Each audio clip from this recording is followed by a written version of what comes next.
A Helping Hand, written by Draco the Lizard, narrated by Nina Dizzy Aberline.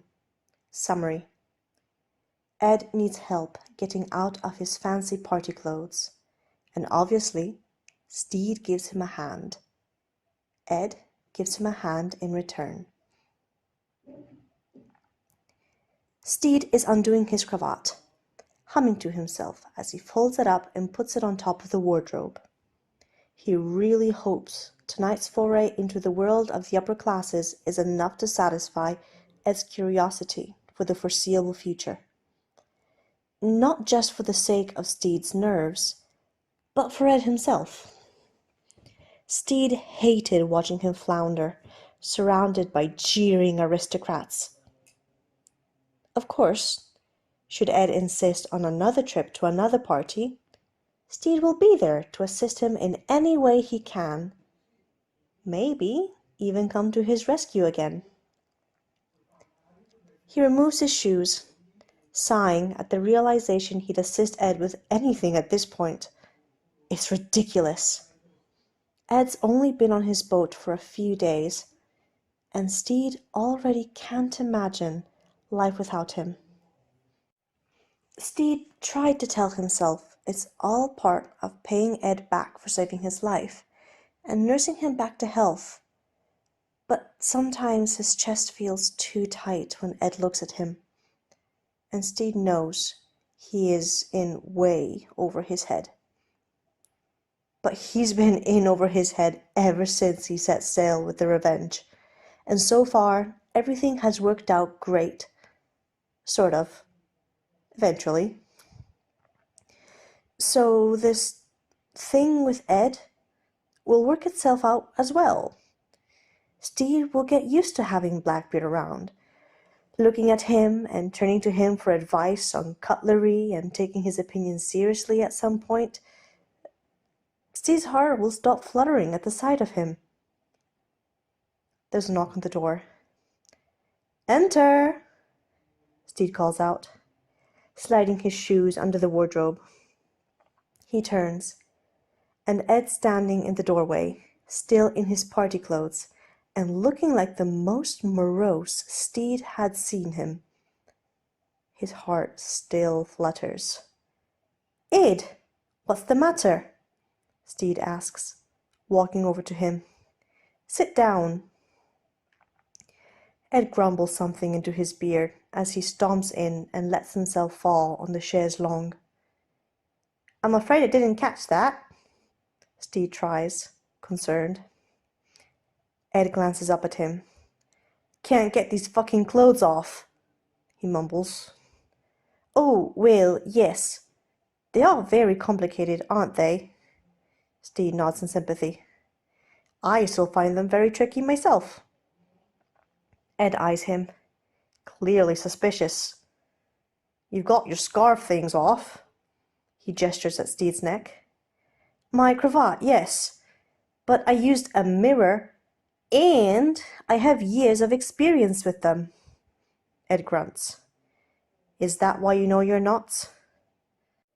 Stede smiles, glad Ed noticed that. While Stede's not a nautical expert, he knows how to tie a good knot.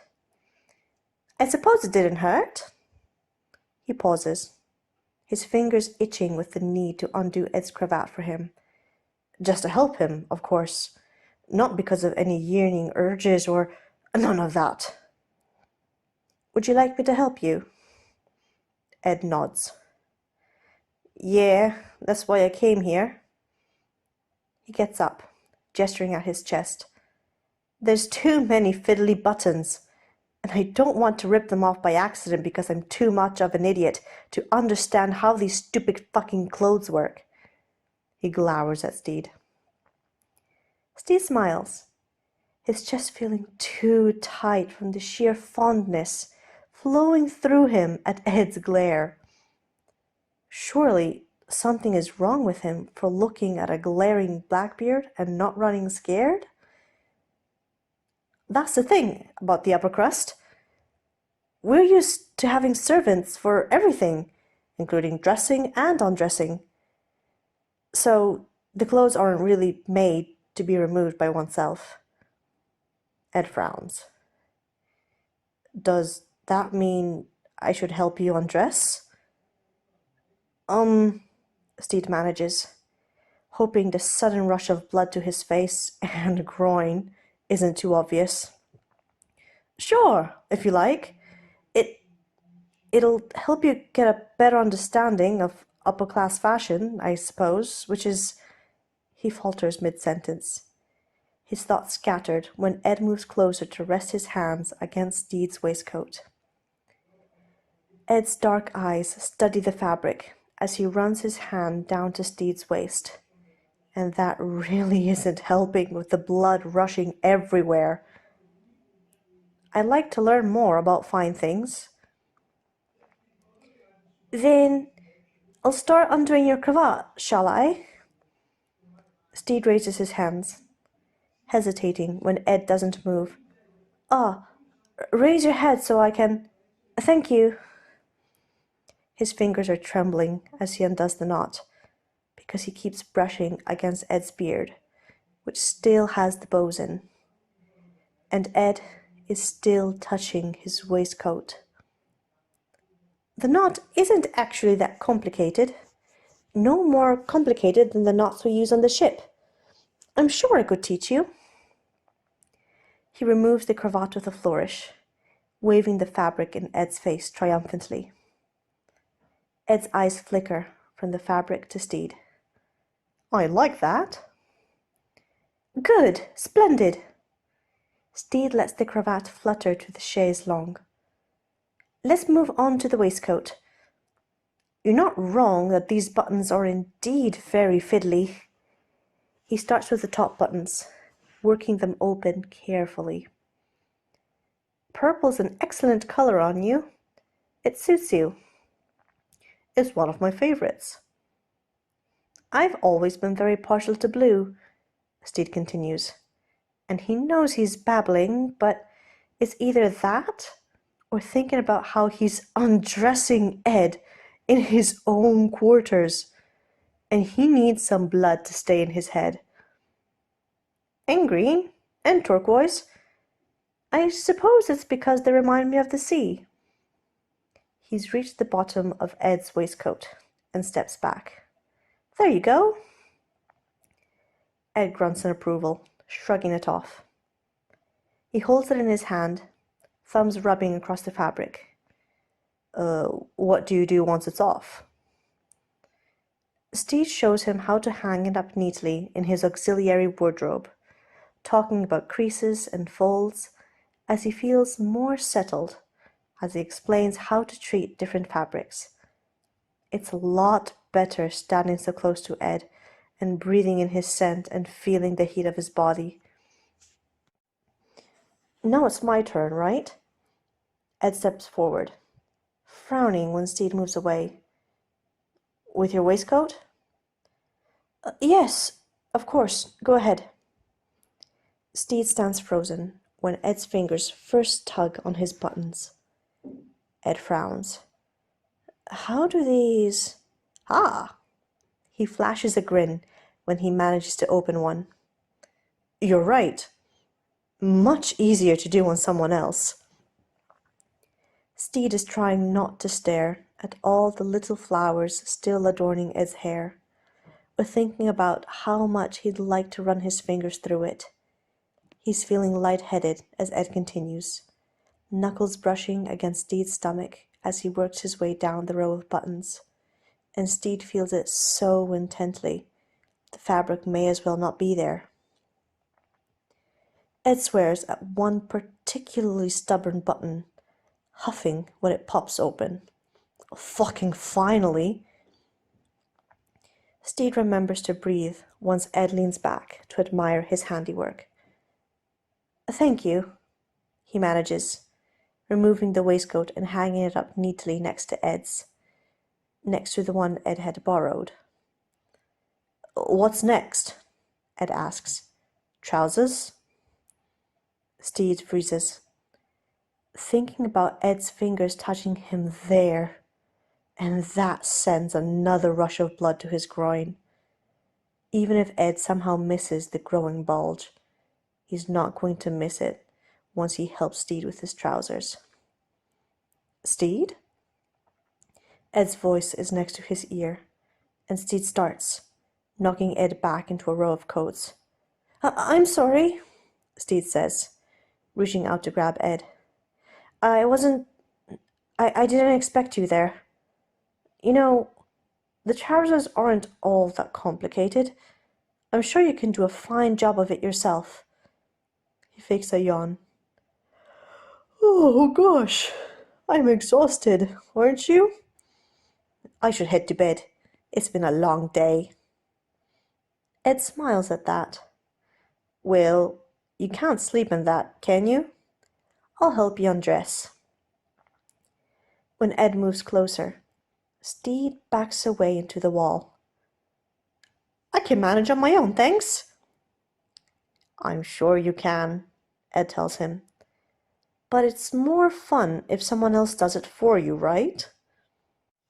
Stede gulps when Ed pointedly looks down at Stede's groin.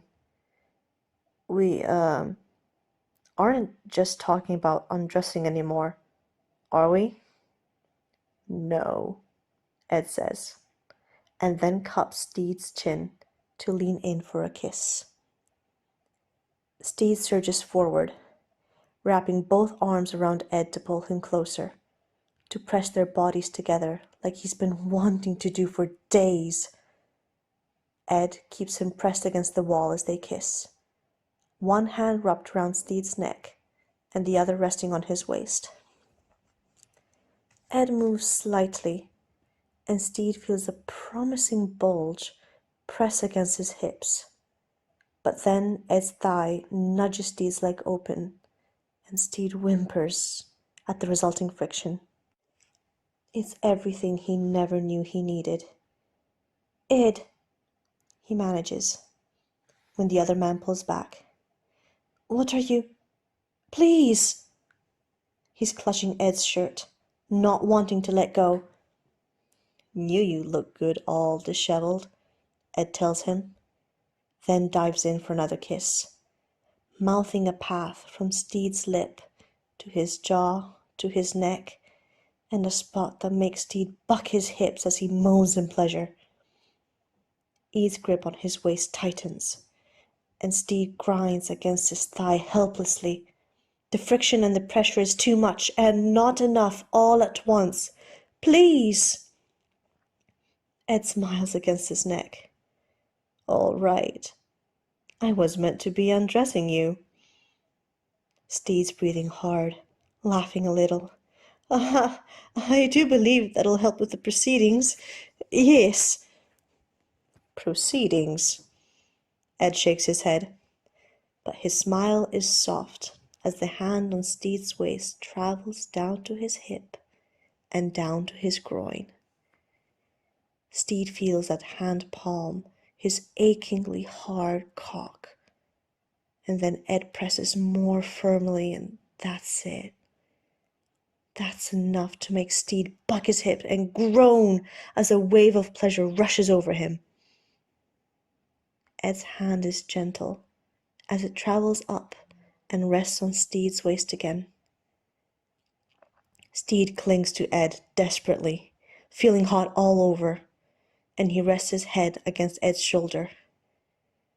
Maybe he can stay like this forever and not look Ed in the eye and not have to deal with the embarrassment of having come in his trousers at the first touch of another's hand. See? Ed says, after a long silence. I told you it's more fun if someone else does it for you. Stede laughs against Ed's shirt.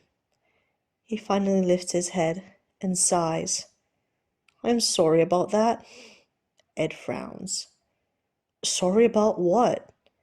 Mate, the whole point of that was getting you off.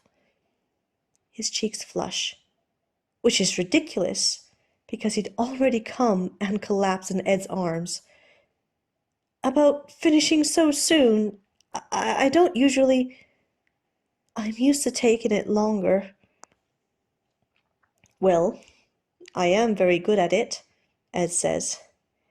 And they are really nice trousers. His hands trail down to Stede's hips again, thumbs running across the fabric. Exquisite. You know what else is exquisite? Stede asks, bolstered by Ed's attitude. Ed raises an expectant eyebrow. My bedsheets? Stede looks him in the eye.